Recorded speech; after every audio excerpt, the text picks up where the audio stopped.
This is an appeal to someone who is fortunate enough to have accumulated a lot of money and who wants to use it well. This is an opportunity to preserve a unique and beautiful environment that is a resource for hundreds of thousands of people, as well as to help economically stabilize a city. It is also a chance for creative innovation in public-private partnerships, possibly setting examples for other cities to follow. I live in Pacifica, California, a city of 39,000 located 12 miles south of San Francisco on the California coast. It is a remarkable city in that even though it is located in a dense urban area, half the land is still open space, beautiful hills, hiking trails, and beaches. These open spaces are a vital resource for the millions of people in the Bay Area, and never more than during the pandemic, as visits have risen dramatically in the past few years. These open spaces are also extremely attractive for land developers, and with California's housing crisis and the recent laws passed to address it, the pressure to pave over these open spaces is intense. And once they are paved over, they are gone forever. Like many other cities in the Bay Area and all around the country, Pacifica is in financial trouble, with significant budget deficits projected for the years to come. This has resulted in a deteriorating infrastructure, reduced staff and city services, inability to properly maintain the beaches, trees, and parks, and substandard recreational facilities. And this at a time when climate change and sea level rise are posing new challenges. It's easy to put the blame for these financial troubles on, quote, wasteful government. But that cliche does not hold up under scrutiny, and I have been looking at Pacifica's budget for a long time. Yes, 2020 hindsight will always reveal decisions that could have been made better, but overall my city runs a very tight ship.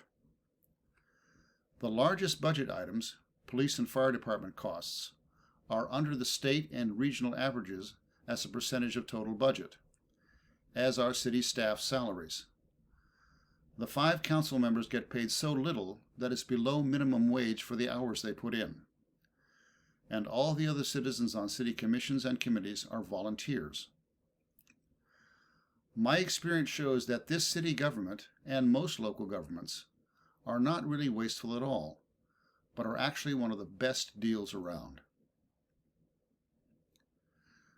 The latest figures show Pacifica's population at 38,640 and yearly expenditures at around $42 million.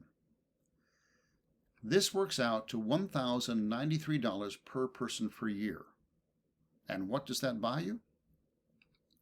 Police and fire protection, road maintenance and cleanup, parks and beaches maintenance, land use planning and regulation, business regulation, urban forest maintenance, coordination of other services such as water, sewage, and utilities, and much more. All that for a year, for the price of one weekend getaway for my wife and myself in the Napa Valley. This is not just a good deal, it's an extraordinary deal. There's no way a private corporation could provide these services at such value. Yes, many of these could be provided better, and that's why I'm here. So the important question is, if local governments are so effective and such a good value, why are they having such financial troubles? New information has shed light on this, and what to do about it. Let me explain. Here is a graph compiled by a company called Urban3. It measures net revenue per acre for a city, determining how much each area costs in city services compared to how much money contributes to the city budget. The company has done dozens of these graphs for cities all across the U.S., and the pattern is very similar. As you can see, black is net positive, with the height of the line showing how much, and red is net negative. Here is a top-down look at the graph that shows you the areas of the city. The downtown areas, with a mixture of businesses and high-density housing, are very much positive, while the suburbs, with their low-density single-family homes, are negative. And the more suburbs a city has, the worse its budget deficit. This situation is a direct and inevitable result of something that started over 60 years ago. Suburbia. In the late 1950s, the U.S. began a lifestyle that was unprecedented in human history. Instead of high-density cities and towns surrounded by very low population farms and ranches, we began spreading out to car-dependent, single-family home suburbs. In hindsight, it's obvious that this lifestyle was never sustainable, not environmentally, and certainly not economically. There was a vast increase in infrastructure, roads, pipes, wires, land management, etc., with a decrease in per-acre revenue, as the population density is much lower than in cities and towns. How this has played out over the last 60 years is something like a Ponzi scheme, unintended but still real. And it started with a national vision. This is the American dream of freedom on wheels. An automotive age, traveling on time-saving superhighways.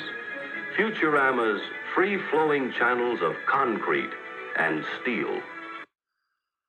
As this promotional film from the 1950s indicates, there was huge government support on the state and national levels for highways and suburban homes. Helped by government subsidies, contractors built the subdivisions, being responsible for the creation of the infrastructure. After selling the homes and reaping the profits, the contractor stepped out of the picture and the local city assumed responsibility. The new tax revenue was a short-term boon for the city. But in 15 or 20 years, when the infrastructure began to need maintenance, the financial situation changed dramatically. In very many cases, the easiest way to address this shortfall was to repeat the process, and the tax revenue from the new subdivisions paid for the maintenance of the old ones. And on it went, suburban sprawl, in a pattern that Bernie Madoff would find familiar. Hide the fact that you're not making any money by getting new investors to pay off the previous ones. And eventually, and inevitably, we know what happens. Over the past couple of decades, this scheme has started to crumble for cities all across the country. And this is the main reason for our deteriorating infrastructure. It is readily apparent in Pacifica. Because of our proximity to San Francisco and our geography, long and narrow with no good location for a downtown center, our city has a very high percentage of single-family homes relative to mixed-use business areas. And we have the worst roads in the Bay Area. We also have miles of coastline infrastructure threatened by sea level rise. The National Infrastructure Bill is an excellent step in the right direction and will certainly help. But we know the precarious nature of national politics and the potential delays. And even if it all comes through, it won't be enough. We need to act on our own now. Much has been said about the separation of wealth in the United States, and it certainly has been dramatic, as this chart shows. But this term is misleading and obscures a crucial distinction. It's actually a separation of money, not wealth. We all know intellectually that money is simply a concept, an agreement, a claim check, as it were. But it's easy to ignore the implications of this. Real wealth is natural resources and the goods and services produced by people. This wealth hasn't separated. It's still being produced in the same general manner. It's just the money, the claim checks that determine how much of this wealth one can access, that have become unequally distributed. This inequality is disrupting this highly complex, completely interdependent wealth creation process, the supply chain, as it were, to the point where everyone, billionaires included, are becoming less wealthy. We've all experienced this disruption on a worldwide scale during the pandemic, with products we took for granted not being available. We've seen how intricate this supply chain is, depending on vast amounts of labor and cooperation and agreements overseen by dozens of organizations and governments. And I've certainly seen the effects around the Bay Area and Pacifica, with businesses struggling to find workers.